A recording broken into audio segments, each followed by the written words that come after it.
Hello and welcome back to my channel. If you are new here, my name is Casey and this is the final episode of my series for building the kitchen island. So when I last left you, I had finished staining the island and building the drawer boxes. So now I need to install the drawer boxes. I need to add drawer fronts so that they look nice on the edge of the cabinet here on the side with the drawers. And I also need to add drawer hardware and permanently attach the top because I wanted to leave the top unattached while I finished getting all the drawers installed, all of the slide hardware, all of that. And then this thing will be finished. So anyway, let's get started. I'm starting by installing the slider hardware for the drawers, and I've created a jig out of plywood, just a little square of plywood that aligns with the top of the middle rail of the face frame because that's where I want my hardware to align. And I'm installing blocking here so that I can bring the hardware flush with the interior edge of that face frame.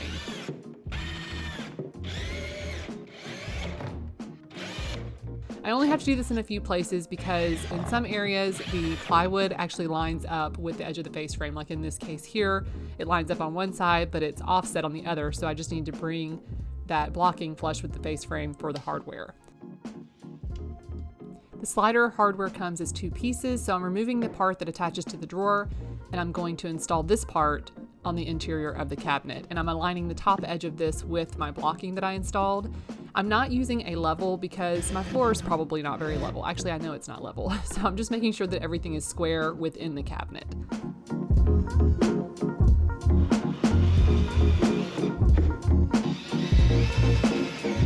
I also used that little piece of 1/4 inch plywood to lift the slider hardware up just a little bit to make sure that it cleared the bottom of the face frame. And then I attached the other piece of hardware to my drawer boxes along the side.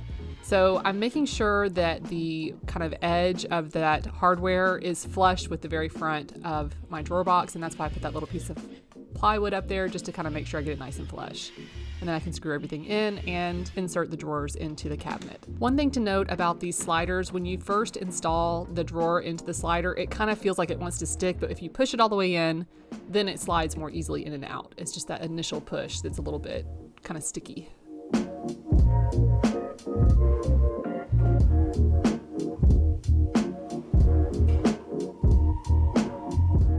For the drawer fronts, I wanted to do these out of solid maple. So I went to the hardware store. I was hoping to find some 1x8s that I could kind of trim down to the height of the drawer fronts, but they didn't have any 1x8s. They had 1x6s and 1x4s. So I got some 1x4s, which are actually 3.5 inches wide.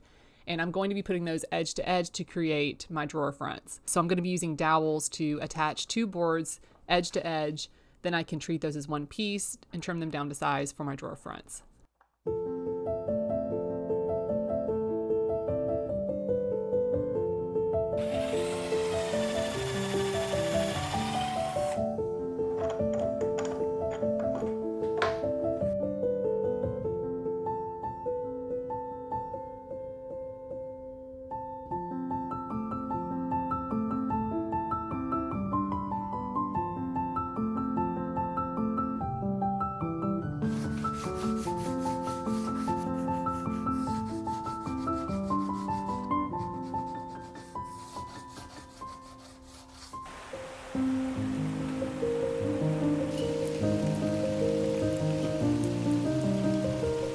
I'll also be using wood glue in all of the dowel holes and along the edge where the two pieces are connected to make sure everything stays nice and secure.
And since the boards are slightly warped, I mean, I did my best to find boards that were really straight. I am going to have to clamp these together. So I'm using my clamps to clamp everything together, but I'm also making sure not to clamp it so tight that it starts to kind of bow and bend, you know, in the center there where it's connected. And I just let that sit for a few hours to dry completely.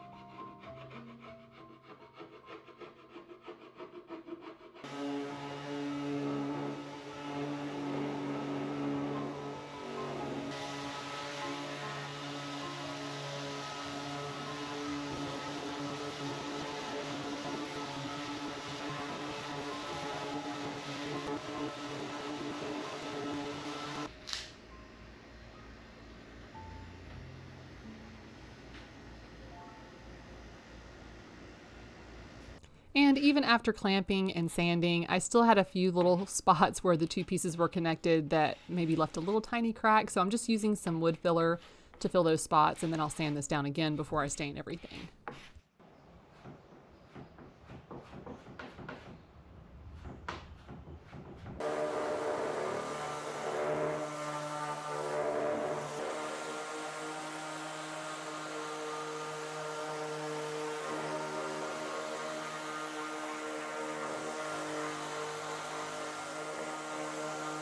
Then I could start chopping these down to size. I'm just going to be using my miter saw for this, and all of the drawer fronts are basically going to be exactly the same.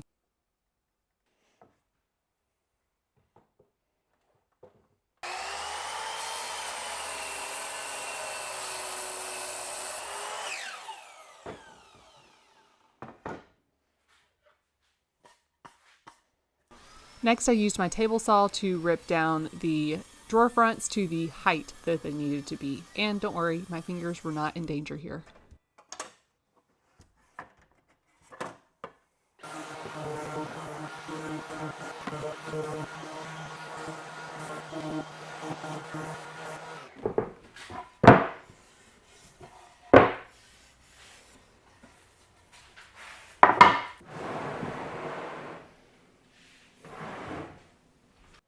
I'm going to be installing my drawer fronts flush with the front of the face frame, and this is called an inset style drawer front. So I'm using double-sided carpet tape to help me hold those in place while I get them positioned before I screw them in.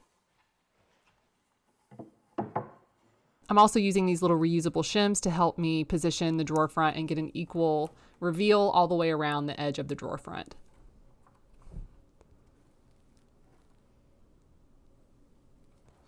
Then I can kind of press it into that tape to make sure it stays nice and secure while I screw it into place.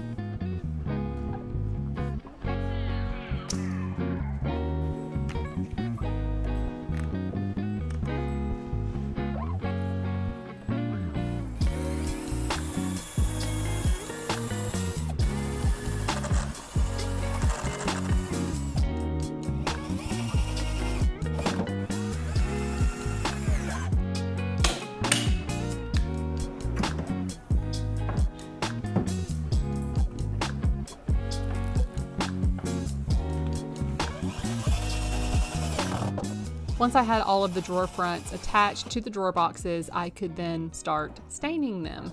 I wanted to get them all attached before I started staining, just in case I had any little fine-tuning adjustments to make to the actual drawer fronts.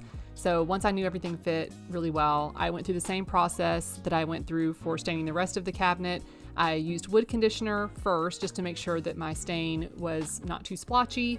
Then I came in with my stain. I'm using the stain color Honey from Varathane, and I only had to do one coat of this, so I wiped the stain on, then wipe off the excess and let these dry.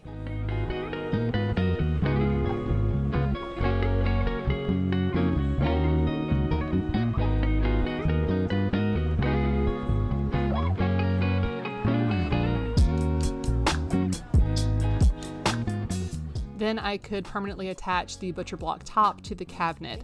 So when I was creating the base for this table, I made sure to install pocket holes at certain locations around the top just to make sure that I could screw in the butcher block. You could also use a bracket for this. If you had like a metal bracket to attach this, you don't have to do pocket holes. And actually on these edges here where we had the drawer slide hardware and that blocking, it did kind of get a little bit in the way of us screwing this in. So I may go back and use some brackets to attach this to the cabinet.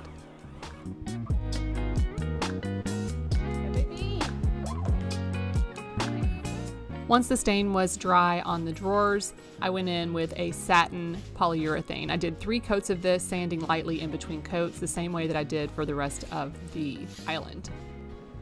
And I decided to use a water-based polyurethane just to make sure that I didn't get any yellowing over time. And once that was dry, I could start installing the drawer hardware. So I decided to go really simple with this, just a very simple knob right in the center of each of the drawer fronts. And I went with an oil rubbed bronze finish.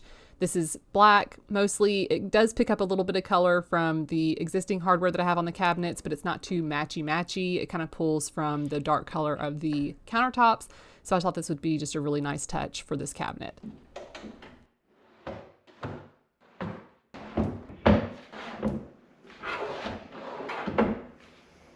All right, the island is done and I'm thrilled with how this turned out. I was telling Alan a couple of days ago, I think this is one of my favorite projects that I've ever made for this house. Now there's still a few projects that I want to do in this kitchen, like I have some overhead lighting that I want to add and I'm waiting until we do some other stuff in the attic before I do that. So that's going to really be a game changer for lighting over the island. And now that we have the island here, I can reclaim our dining table as an actual dining table, and the space here behind you guys is our dining room. I will be doing a little dining room makeover, and I'm also going to be doing some drawer organization very soon. Also, I am currently working on a set of plans for this project, so like a woodworking cut list and instructions for how to build this exact piece of furniture. If it is done by the time I post this, I will put a link to that down in the description. If it's not done yet, be sure to turn on the notifications, subscribe and turn on notifications for my channel, because I'll put out a notification when it is ready, and I will link it below this video once it is ready. So when I was designing the island, I started with the clearances that I needed around the kitchen. So I wanted to make sure that I had at least 36 inches between each edge of the island and the cabinetry or the appliances. And over here near the fridge, this got a little bit tricky just because there's a wall here next to the fridge that kind of obstructs the pathway a little bit. So we have the clearance, but on camera, I think it probably looks like we don't. And so anyway, you can open the fridge just fine. It doesn't get in the way or anything. You can even walk through here when the fridge is opened. Don't judge my messy fridge. And then I have actually probably about 42 inches here between the sink and the island, and that gives me enough space to open up the dishwasher and all of that. So there's plenty of clearance around here. And once I knew kind of roughly how big I wanted this to be, I started looking for the top. So I found this butcher block top that's just over 3 foot by 6 foot, and kind of worked my way backward from there to kind of get the sizing for everything. I also have some chairs that I want to put here on this side for seating. This bar stool that I have is actually a little too tall. So I have some chairs that went with an old table that I had that I think are going to be the perfect height. They need to be refinished and the seat needs to be recovered. So I'll probably do a video on refinishing those chairs for this bar. But already it's been so nice to have this here. We kind of sidle up to the bar a lot and have a conversation, which feels so good to be able to have this in our kitchen. I love to cook and I love the idea of having people over and gathering in the kitchen for good times and conversation. So anyway, I had someone comment on the last video, oh my God, I wish I could do that. You can totally do this. Woodworking is challenging and it's labor intensive, but I think if you have the passion for it and you really want to do it, it's pretty approachable in a lot of ways. And I'm always hesitant to say easy because every time I say something's easy, I get someone in the comments that complains about me calling something easy that they don't think is easy. I think really it just comes down to your mindset and what you actually want to do and are interested in doing. I was very interested in doing a project like this and I really enjoyed it, and for that reason it felt easy in the sense that I just enjoyed the process a lot. So anyway, thank you guys so much for watching. I hope you enjoyed the video. I hope you feel empowered to go out there and build some stuff. And I will see you in the next video. Okay, bye.